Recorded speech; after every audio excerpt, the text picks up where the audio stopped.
Why is it that so many successful, well-established rock and alternative bands are flopping so hard on the Billboard charts? My name is John, welcome back to another episode of The Think Tank. This is a show where I take something that's been floating around in my head and then I turn it into a video discussion. And today, we're not only talking about the charts, but we're talking about the changing tides when it comes to the way that people consume music, the way they're listening, the fact that we've moved away from buying into this digital space of not only buying digitally, but also obviously streaming. From the time I was a kid, and especially in my teenage years, I found myself religiously obsessing over the rock and alternative charts. I just really love to see in general with music what was rising up and then falling off, and maybe what would debut high and if it would stick around. And it also applied to movies. I looked at like the box office numbers, I would look at TV show ratings, and it's still something that I find very interesting now as an adult, but looking back, I'm kind of glad that I have that background because I've seen a lot of trends come and go, and I feel like I have some interesting perspective and thoughts and even some kind of theories to float out there when it comes to why rock bands aren't charting. Okay, it's not that everyone's not charting at all, it's just that a lot of these really popular built-in fan base type of rock bands are not doing nearly as well as they were. If you look at a band like Rise Against or Jimmy Eat World, you saw Wolves by Rise Against at number 9, and then a few years later they're down at 39, or if you're Jimmy Eat World, unfortunately you go from number 17 all the way to number 90, and something about that seemed a little sus to me. I started to notice this performance change in 2018 into 2019 especially, but for a while I kind of thought to myself, okay, maybe it's the quality of the albums. Just this year I was telling myself, okay, A Day to Remember, they dropped a pretty bad album, maybe that's why it charted a lot lower. Or even a band like The Maine, who are consistently very on fire and engaged with their fans, maybe that album didn't even touch the Billboard 200 when they've consistently been up there for a small but steady consistent band because people didn't like the album. But then I flipped the page and thought to myself, well, what about All Time Low or Rise Against, arguably turning out some of their best work in years, if not like a decade, and those albums are still flopping even harder. So what's leading to that? I just want to make it clear that I am not in any way saying that chart placement totally matters and that it's something that we have to focus on and obsess over because at the end of the day, they're just numbers. It's just like the Grammys or an award show. It's just something that you see on screen or even on a plaque somewhere. It doesn't necessarily mean a ton, but I know it often means a lot to the artists themselves. Rock bands in general don't seem to be very marketable these days, even though it is coming back. It's coming back with an asterisk, and it's saying, well, you gotta have some sort of gimmick or some extra visual to go with it. And to a degree, I can understand that if you want to have some awesome music videos or the way that you engage on social media to lure people in, but the music still needs to be there, obviously. But what rock isn't doing, at least not the majority of the acts, they don't really have the advantage of stream trolling, which is something that has risen in recent years with a lot of mainstream artists. If you look at everybody from Ariana Grande to The Weeknd or even a rap trio like Migos, you see them consistently adding on tons of songs to their projects. I mean, hell, Chris Brown, didn't he drop like a 50-song album and then had the absolute nerve to drop even more songs to add on to that? It's obvious that a lot of these artists don't necessarily care about quality, at least not for the deluxe portions. They're just trying to keep the album around longer on the charts. And the extra advantage that those artists also have is the fact that Billboard in the past 5 years has started counting track equivalent units, aka T. What's the T? Well, I'm glad you asked. It's where they take a song that's being streamed X amount of times and then they count it as an album sale, which to me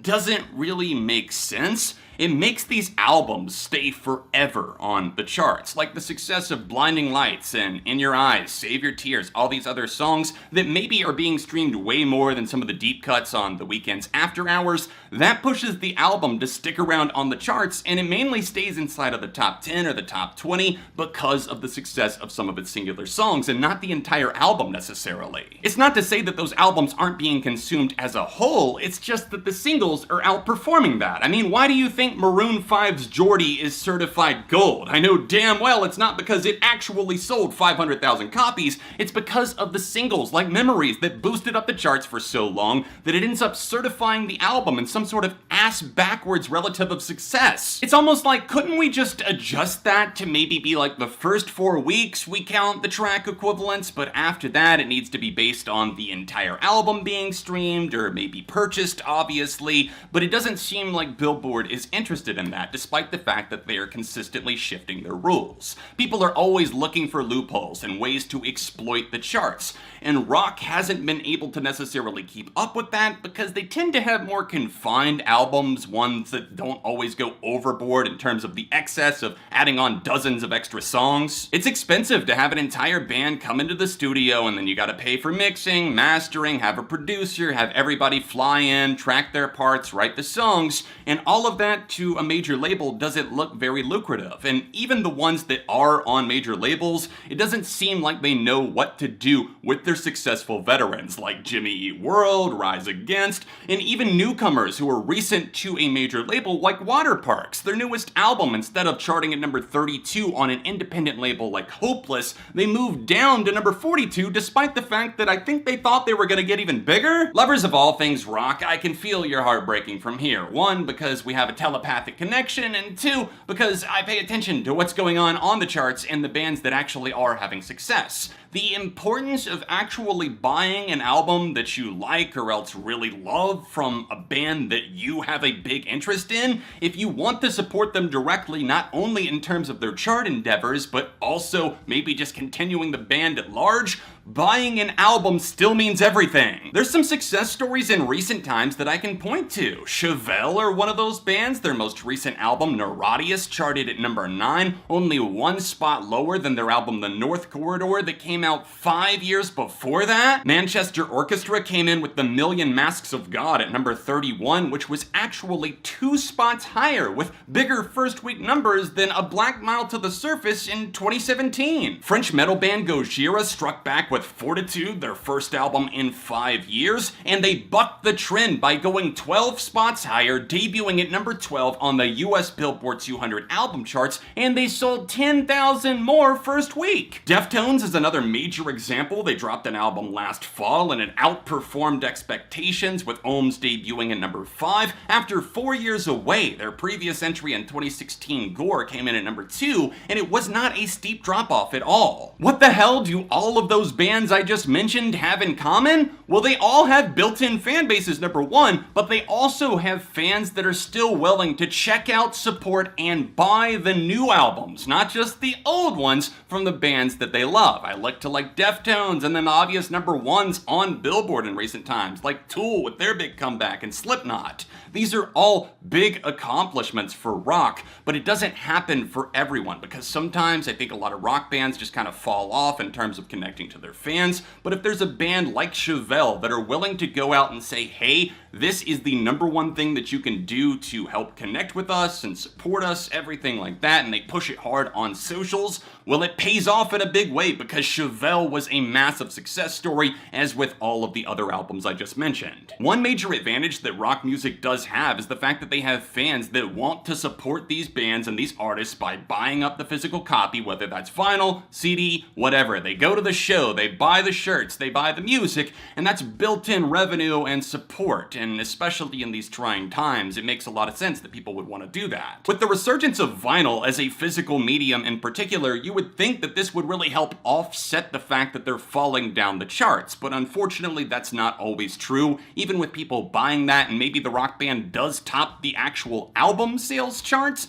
I've seen that happen even with a band like Wolf Alice. They debuted in the United States at least at number 34 on the album sales charts, but that didn't even touch the overall Billboard 200. There's also one major elephant standing in the room when it comes to why a lot of rock artists especially aren't doing as well on the charts. Well, it comes down to that ticket sale bundle and even the merch bundles that were totally axed by Billboard in 2020. Just look for the difference between Folklore by Taylor Swift that came out in July of last year, and then fast forward to December, and those first week numbers between Folklore and Evermore are somewhat drastic, even for Taylor Swift. Now, if you apply that to a lesser degree to an artist like Rise Against or Jimmy Eat World, some of these bands that have been around a long time, you can see that maybe at times they do rely on the ticket sales, people coming out to see them live, and they want to throw in their new album too to get people excited. So my question is, if we're going to continue to allow deluxe editions and the stream trolling to just go unchecked, then why cut it off there? I can understand the merch sales, but even the Ticketmaster bundles, it makes sense. If somebody wants to go see them live and then they get the tickets for it and they get the new album too, what's the harm? Woo, it is hot in here. Thank you guys so much for watching this video, for liking, hitting that subscribe button with the notifications on so you don't miss out when I post in the future. If you want to see some recent music discussions I made on this channel, then tap the cards on screen now. All of my socials are in the description, and if you want to support me directly on Patreon, it's the top link down below, and I'll be back soon with more on Beyond ARTV.